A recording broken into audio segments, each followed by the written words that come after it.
Bonjour, allons ensemble au dévotionnel d'aujourd'hui. Je prophétisais selon l'ordre que j'avais reçu. Et comme je prophétisais, il y eut un bruit, et voici, un mouvement se fit, et les os s'approchèrent les uns des autres. Ézéchiel 37, 7.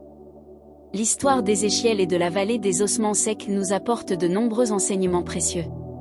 Un point qui attire particulièrement l'attention est la soumission et l'obéissance du prophète envers Dieu le Père.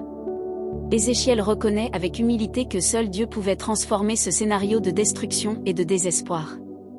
Et c'est exactement ce qui s'est passé, Dieu a donné la vie là où il n'y avait que la mort. Ce passage nous enseigne l'importance d'agir selon nos capacités, tout en laissant l'impossible entre les mains du Seigneur.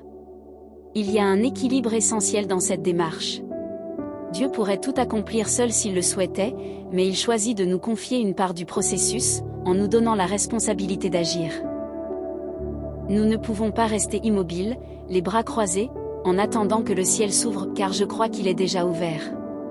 Souvent, Dieu attend simplement que nous prenions position. La foi a le pouvoir de rendre réelles des réalités déjà établies dans le ciel. C'est pourquoi notre rôle est d'exercer la foi et de faire confiance. Le miracle dans notre vie ne dépend pas de notre capacité à accomplir des exploits extraordinaires, ni de notre volonté, mais de notre disposition à croire et à proclamer le miracle. Dieu agit lorsque nous le cherchons et lui laissons de la place pour agir.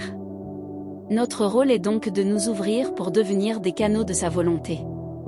Quand nous alignons nos efforts à la volonté de Dieu, nous faisons l'expérience du surnaturel.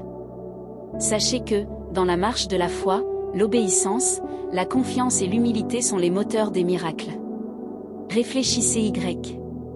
Et la phrase du jour dit: lorsque nos plans sont alignés au dessein de Dieu, nous pouvons aller au-delà de ce que nous voyons. Si vous avez aimé notre dévotionnel, suivez notre chaîne et joignez-vous à nos prières quotidiennes. Gros câlin et à demain.